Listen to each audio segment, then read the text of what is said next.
Help me reach 1,000 subscribes. Support the video with a like and leave your thoughts in the comments. I read every comment. Thanks. I never liked weddings. The bright lights, the forced laughter, the endless cycle of congratulations that fell hollow. Yet, there I was, standing in the corner of a lavish hall, adjusting my tie for the third time, while Chloe floated from group to group, smiling, laughing, dancing. She had insisted I come, said it would be fun, a chance to reconnect, to get out of the house. I should have known that tone, that half-smile, the one that promised civility but hinted at a hidden agenda. The drive there had been silent. I asked about the bride, the groom, the ceremony, anything to make conversation, but she only shrugged, tapping her fingers on the dashboard, scrolling through her phone. By the time we arrived, her mood had shifted completely. She was radiant in a champagne-colored dress, hair cascading over her shoulders, but it was a kind of radiance that belonged to someone else. I felt invisible, a shadow behind the glow. Inside, the music pounded. I watched her glide past me to greet old friends, her laughter light, teasing, the kind that always used to make me smile, now a weapon I couldn't reach. I followed at a safe distance, nodding at acquaintances, sipping a drink I didn't even want. Every smile she gave someone else felt like a stone landing in my chest. I knew weddings were about joy, about celebration, but all I felt was disorientation, a slow burn of unease that I couldn't shake. I tried to start a conversation as we waited for the dinner announcements. Chloe, do you remember the Thompson wedding? 2 years ago. I asked. She barely glanced at me, replied with a quick, hum, before turning to laugh with a group across the room. My stomach sank.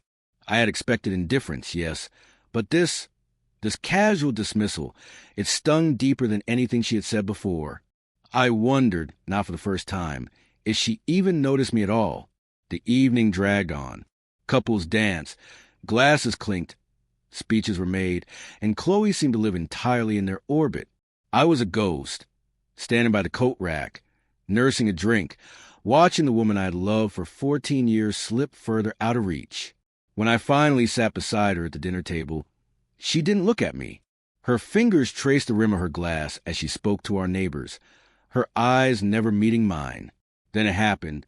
Not a loud declaration, not a fight, just a look she gave someone across the room, the kind of look I hadn't seen in years, intimate, personal, lingering. I tried to tell myself it was nothing, that I was imagining things, but the pit in my stomach told a different story. Every instinct I had shouted that something had changed, that this wasn't just a social interaction, that her attention had shifted, irrevocably, somewhere I couldn't follow.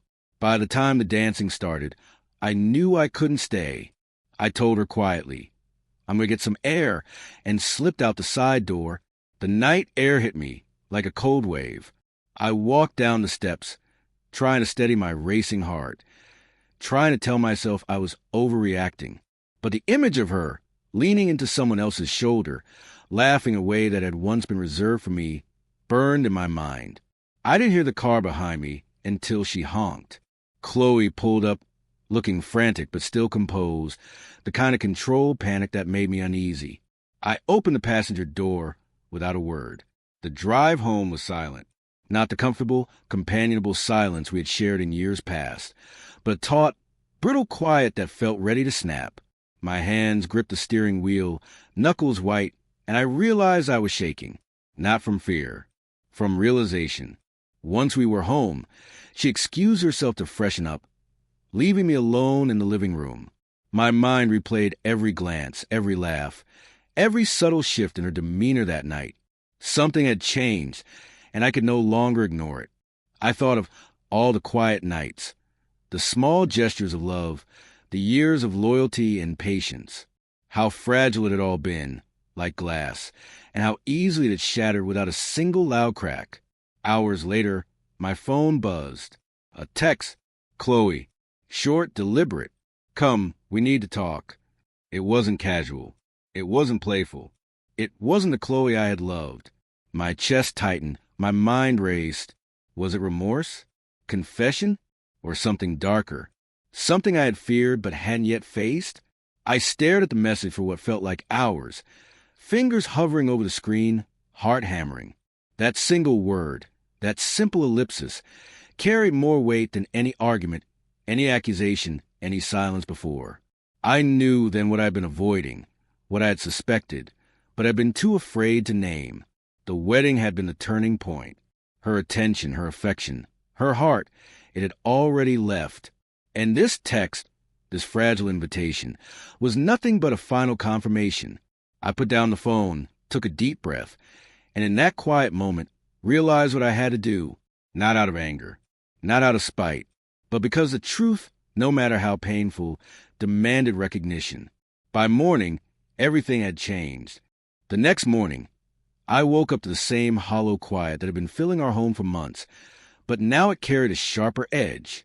Chloe was already gone, the bed neatly made, her absence pronounced in the stillness. My phone lit up again. Another message from her. Please, just meet me in the living room. I read it once, twice, and then set the phone down. I wasn't angry yet. I wasn't broken either. I was only certain. Certain that the person who had shared my life for over a decade was no longer the one I had known. The wedding had stripped everything bare, revealing truths I could no longer ignore. I walked into the living room, my hands shoved deep into my pockets, my heart thudding, every nerve alert. She sat on the couch, posture stiff, eyes avoiding mine. I noticed the subtle signs. The faint scent of someone else's perfume lingering, the way her fingers traced the edge of the cushion, as if holding on to something invisible. Sit, she said softly, almost pleadingly. I didn't. I remained standing, watching her, observing the shift in her demeanor. My mind replayed the wedding night, her laughter, her lingering glances, the subtle touches that weren't meant for me. I realized then that all the little things, the quiet moments, had been replaced by whispers of someone else. I didn't mean for it to happen, she started, voice trembling. I cut her off, not with anger, but with a clarity I hadn't felt in years. Chloe, I saw everything. Last night was a final confirmation. I've been ignoring signs for months, hoping I was wrong, but I wasn't. Her eyes widened, searching mine, desperate for something, pity, understanding, maybe even forgiveness, but I had none left to give. We can fix this, she whispered, almost in disbelief. I shook my head slowly. No, there's nothing to fix. You've been gone for a long time, long before the wedding. And now, after everything, I can't pretend anymore. I can't keep living in a house where I am invisible. She gasped, a sharp intake of breath that made the room feel smaller, tighter. Her words stumbled, trying to form sentences that sounded sincere, but fell short. I saw the realization hit her, the moment she knew I was no longer hers, that I had already left in every meaningful way, if not physically yet. You leaving me? She asked, voice barely above a whisper. I am filing for divorce. I said evenly, each word deliberate. No hesitation, no faltering. Just truth. The silence that followed was thick, almost suffocating. She opened her mouth to argue, to plead, to cry, but nothing came out that could undo what had already been decided. I had made peace with the pain, the heartbreak, the dissolution of what we had once shared. There was no room for negotiation, no bargaining chips left. I didn't know you felt this way, she finally said, her voice cracking, revealing the depth of her shock. I've felt this way for months, I replied calmly. I just didn't want to admit it until I saw the final proof. Your eyes at that wedding, the way you looked at him. That's when I knew.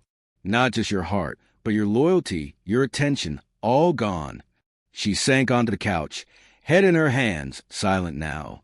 I stood over her, not in triumph, not in malice, but in clarity. Every decision, every moment had led me here. I had loved her, trusted her, fought to preserve what we had. But love cannot exist in one direction forever. I left the room to gather the documents I had prepared. The divorce papers, copies for both our lawyers, the list of shared assets and financial accounts.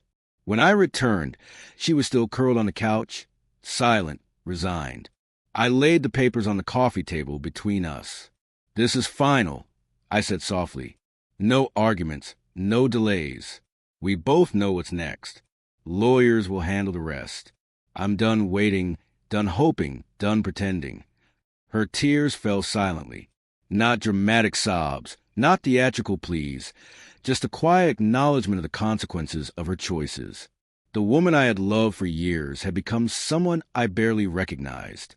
And for the first time in months, I felt free. Not elated, not victorious, but free. I walked to the door, my hand steady. I didn't slam it. I didn't yell. I simply left. Outside, the air was sharp, clean, and carrying a strange sense of possibility. The weight of denial, of hope misplaced, lifted with every step. I realized then that endings could be quiet, that some of the most profound moments are marked not by drama, but by stillness. Later, when her messages piled up, pleas, accusations, attempts to explain, to sway me, I ignored them all. The truth was clear. I had chosen clarity over chaos, honesty over illusion. The wedding had revealed everything, and I had finally acted. As I drove away, I glanced in the rearview mirror, seeing the house shrink behind me. Chloe was there, alone, faced with the consequences she had ignored for so long. And for the first time, I didn't feel pain, didn't feel anger, didn't feel betrayal. I felt a strange, bitter peace, the peace that comes when you finally honor yourself in the face of inevitable heartbreak. She had more than memories from that wedding, and I had finally reclaimed myself.